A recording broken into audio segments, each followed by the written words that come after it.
അപ്പൊ കുട്ടികളെ, ബോർഡിൽ നിങ്ങൾക്ക് രണ്ട് ചിത്രങ്ങൾ കാണാം. ഇതിൽ ഒന്ന് ശ്രേണിയാണ്, ഒന്ന് സമാന്തരാണ്. നിങ്ങളൊന്ന് ഗസ് ചെയ്തേ, ഇതിൽ ഏതാ ശ്രേണി, ഏതാ സമാന്തരം?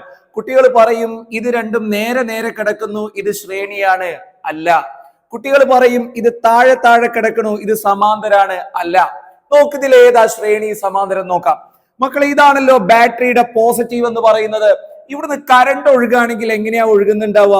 കറണ്ട് നേരെ ഇങ്ങനെ വരും, ഇതിലൂടെ പോകും, ഇങ്ങനെ വരും, ഇങ്ങനെ വന്ന് നേരെ നെഗറ്റീവിലെത്തും. കറണ്ട് വിഭജിക്കപ്പെടുന്നില്ല. സമാന്തര രീതിയുടെ ഏറ്റവും വലിയ പ്രത്യേകത കറണ്ട് വിഭജിക്കുന്നു എന്നുള്ളതാണ്. ഇവിടെ നോക്കിയ നിങ്ങൾ, കറണ്ട് ഒഴുകുന്നത് ഇങ്ങനെ മുകളിലേക്ക് കറണ്ട് എത്തിക്കഴിഞ്ഞാൽ കുറച്ച് കറണ്ട് ഇങ്ങോട്ട് പോവില്ലേ, കുറച്ച് കറണ്ട് ഇങ്ങോട്ട് പോവില്ലേ, കറണ്ട് വിഭജിക്കപ്പെടുന്നില്ലേ? അപ്പൊ അതുകൊണ്ട് ഇതാണ് സമാന്തരം എന്ന് പറഞ്ഞാൽ പാരലൽ. ഇംഗ്ലീഷ് മീഡിയം കുട്ടികൾ ശ്രദ്ധിക്കുക, പാരലൽ. ഇവനാണ് ശ്രേണി എന്ന് പറഞ്ഞാൽ സീരീസ്. ഓക്കെ, വളരെ സിമ്പിൾ ആണ്. എക്സാമിന് ഇത് ചോദിക്കാനുള്ള സാധ്യത വളരെ കൂടുതലാണ്. ഇങ്ങനെയുള്ള ചിത്രങ്ങൾ തരുന്ന സമയത്ത് കുട്ടികളെ തെറ്റിച്ചു വെക്കാറുണ്ട്. വൈദ്യുതി വിഭജിക്കപ്പെടുന്നുണ്ടെങ്കിൽ അത് സമാന്തരാണ്, മറ്റേത് ശ്രേണിയാണ്. സിമ്പിൾ.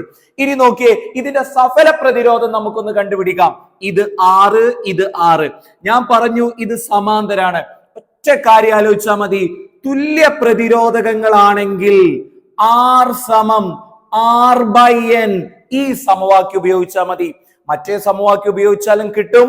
പക്ഷേ ഇത് ആലോചിച്ചു വെച്ചോ, ഇത് 1 മാർക്കിനൊക്കെ എക്സാമിന് ചോദിക്കും. പ്രതിരോധകങ്ങൾ തുല്യമായി വന്നാൽ ഏത് സമവാക്യം നിങ്ങൾ ഉപയോഗിക്കും? R സമം R/N. അപ്പൊ കുട്ടികൾക്ക് ഡൗട്ട്, അല്ല സാറേ, ഈ വലിയവൻ ആരാണ്? അവനാണ് ഇവിടെയുള്ള എഫക്റ്റീവ് റെസിസ്റ്റൻസ്, അല്ലെങ്കിൽ ടോട്ടൽ റെസിസ്റ്റൻസ്, അല്ലെങ്കിൽ സഫല പ്രതിരോധം. അത് ക്യാപിറ്റൽ R. എന്താണ് സ്മോൾ r? നോക്കിയേ, ഇത് 6 ഓം, ഇത് 6 ഓം. ഓരോന്നിന്റെയും പ്രതിരോധമാണ് ഈ സ്മോൾ ലെറ്റർ R. പക്ഷെ രണ്ടും കൂടെ എടുക്കണോ? വേണ്ട, ഒരെണ്ണം എടുത്താൽ മതി. അപ്പൊ R സമം 6/N എന്ന് വെച്ചാൽ നമ്പർ. പറ, ഇതിൽ എത്ര എണ്ണം ഉണ്ട്? 2 എണ്ണം.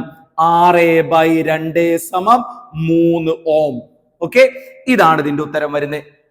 ഇനി ഇതിലേക്ക് വരൂ. ഇവിടെ 2 എണ്ണം ഉണ്ട്. വളരെ സിമ്പിൾ ആയിട്ട് നിങ്ങൾക്ക് ഉത്തരം കിട്ടും. R1 + R2 12 ഓം എന്ന് കിട്ടും. പക്ഷേ തുല്യമായ പ്രതിരോധകങ്ങൾ ശ്രേണി രീതിയിൽ വന്നാൽ, സീരീസ് കോമ്പിനേഷനിൽ വന്നാൽ, ഈ ഇക്വേഷൻ ഒന്ന് പഠിച്ചു വെച്ചേക്കണേ. 1 വേർഡിന് ചോദിക്കും. ചിലപ്പോ കൂട്ടത്തിൽ നിന്നും കണ്ടെത്താൻ വേണ്ടി പറയും N